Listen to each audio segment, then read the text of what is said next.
Le iba a preguntar por un tema que es también de redes sociales, pero que ha llamado mucho la atención. Hace apenas unos días salió una serie de redes sociales que ciertamente ha tenido un éxito. Se llama Matarife, que yo creo que usted ha escuchado sobre esto, y quiero preguntarle, esto ha generado mucha polémica porque sus autores, pues hay varios que son periodistas, abogados y demás, gente que conoce el oficio del periodismo, también conocen el oficio del derecho, y pues hay una gente que piensa que esto hace parte de un trabajo, de una obra de arte, una libertad de expresión y demás, y hay otros que consideran que pasa esos límites porque puede llegar a violar el Código Penal, violaría el Código Penal. Le quiero preguntar sobre este tema. Pues mire, Vicky, yo no voy a hablar puntualmente sobre esa emisión, pero yo he sido una persona que ha estudiado este asunto de la libertad de expresión durante 15 años. Mi tesis doctoral en Francia fue sobre libertad de expresión. Yo conozco muy bien los linderos que tiene la libertad de expresión en el sistema constitucional colombiano, en el sistema interamericano, en el sistema europeo, y estudié más de 40 legislaciones de diferentes países en este continente y en Europa alrededor de este tema.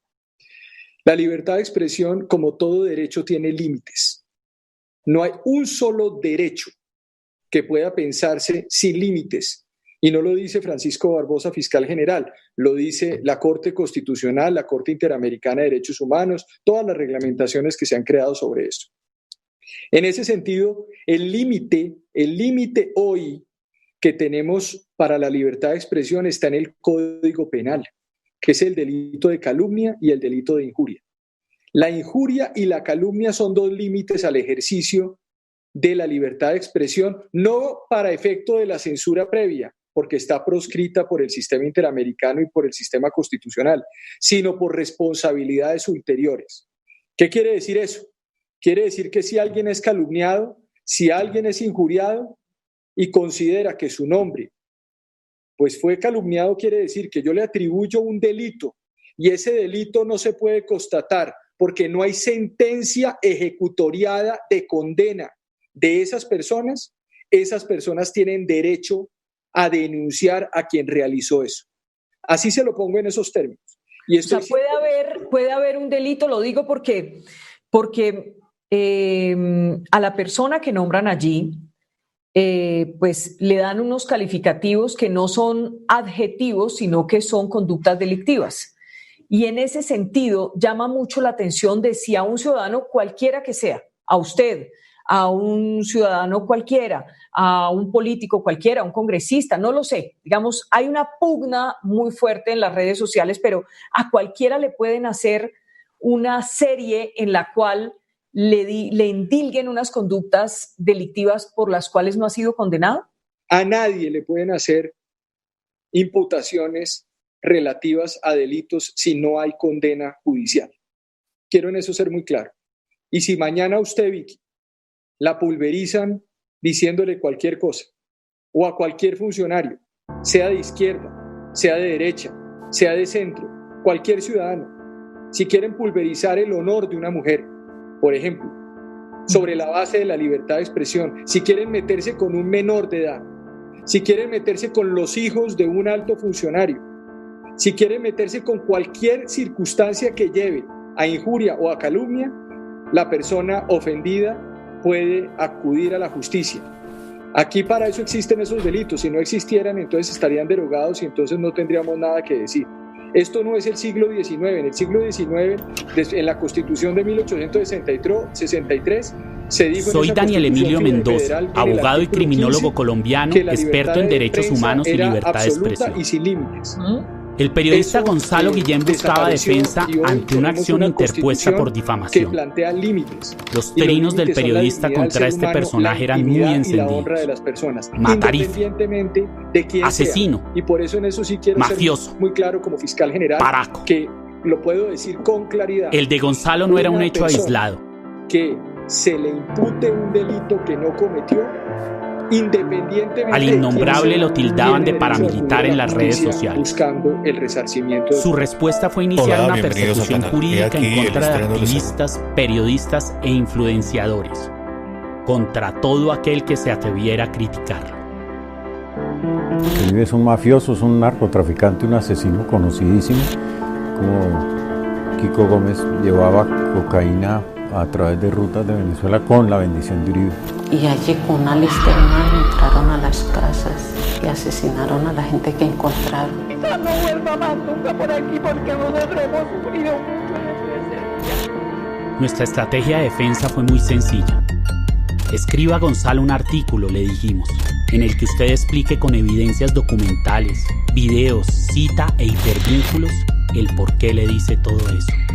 Así no hubiera un fallo en firme condenándolo.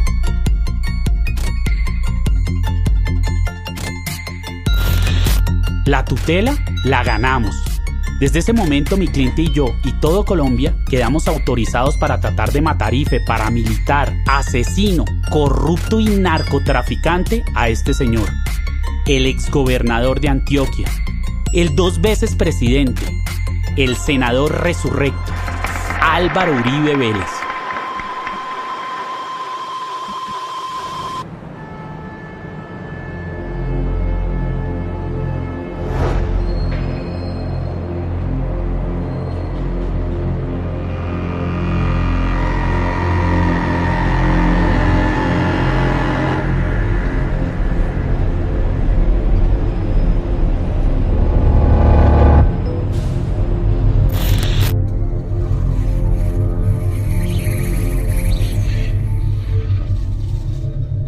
El Club El Nogal es un club social de la nueva élite rural y empresarial surgida en los años 80 y 90 tras la lluvia de dólares que hicieron caer los carteles sobre Colombia. Klaus Roxin fue el genial tratadista alemán que revolucionó la ciencia del derecho criminal. Algunos miembros de esta élite decadente aseguran que en ese lugar se planeaban masacres y organizaban cócteles en los que se recogían fondos de las AUC, Autodefensas Unidas de Colombia, cuando la consigna era limpiar con motosierra cualquier cosa que sonara a socialismo.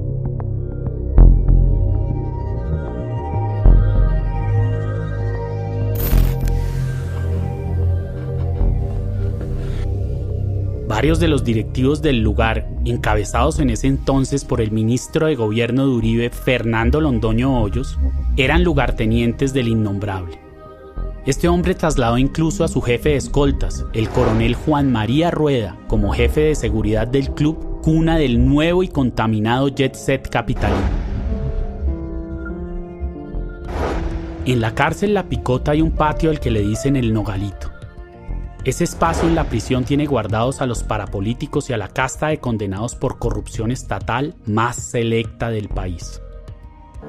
A los parapolíticos, a los del carrusel de la contratación, a los de agroingreso seguro, GIS política, los del cartel de la toga,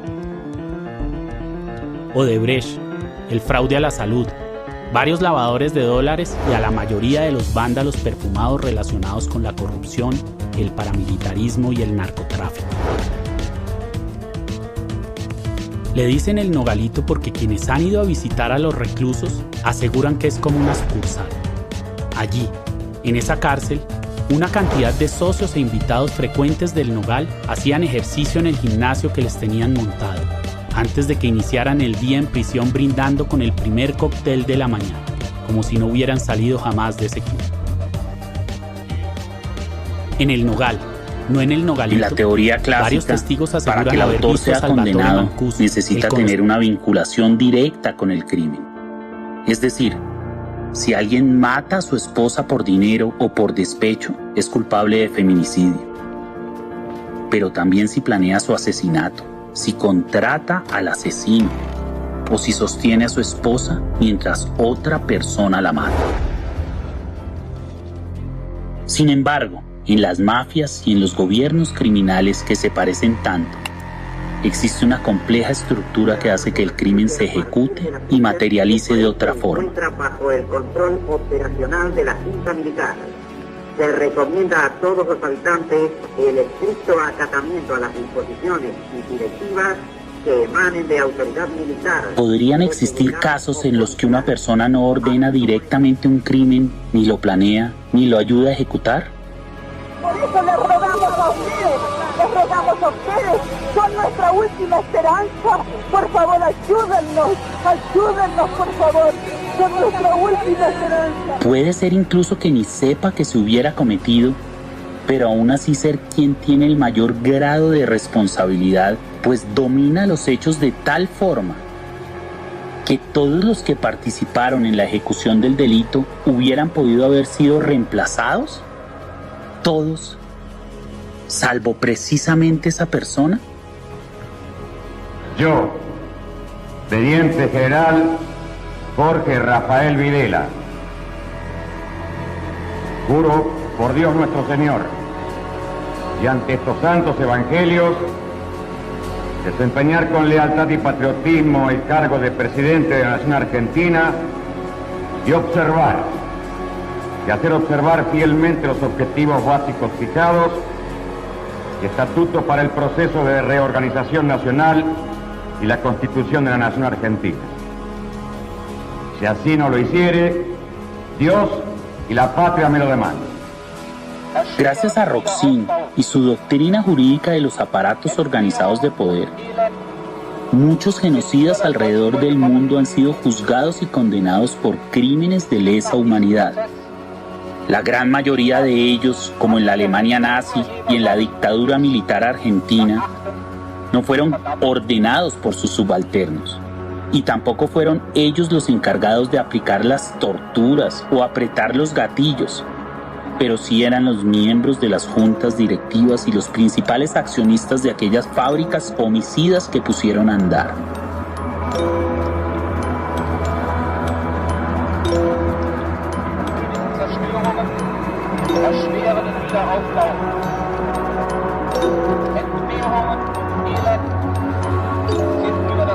Esta teoría sustenta la cuantiosa pena que merece el principal protagonista de nuestra historia, quien debe ser condenado por las miles de muertes generadas por la corporación criminal, fundada en asocio con el cartel de Medellín, el paramilitarismo y los grandes terratenientes colombianos. Estados Unidos acusó formalmente al ex jefe de seguridad del expresidente Álvaro Uribe, de la policía. ¿Siente seguro en la decisión de permanecer con las organizaciones Convivir? Claro, eso es una necesidad porque obedecen al principio de que un Estado, por fuerte que llegue a ser, solamente puede producir resultados eficaces en materia de seguridad en la medida que cuente con la cooperación de la ciudadanía. Ese hombre estructuró e ideó una organización dentro del marco estatal que hasta el día de hoy continúa operando, a la que le dictó claras políticas homicidas que continúan causando la muerte de millones de civiles inocentes y que tiene un mapa definido de poder.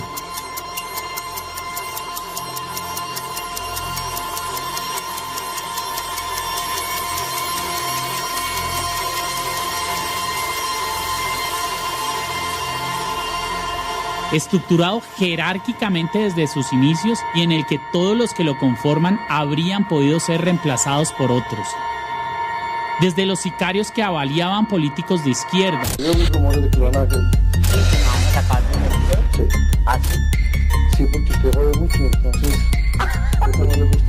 Periodistas y sindicalistas, hasta los coroneles del ejército.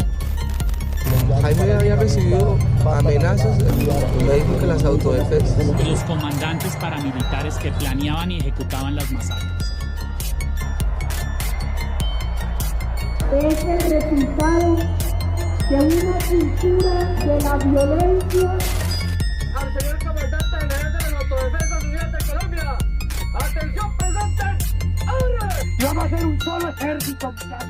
Para autodefensas desde el Putumayo hasta la Guajira. El único ser esencial en todo el organigrama. El único que desde siempre ha tenido el dominio de los hechos en su mano. El hombre que desde atrás de su escritorio ha dictado los parámetros de comportamiento homicida de agentes estatales en coordinación con bandas sicariales, paramilitares y narcotraficantes, es el hoy senador y expresidente Álvaro Uribe Vélez.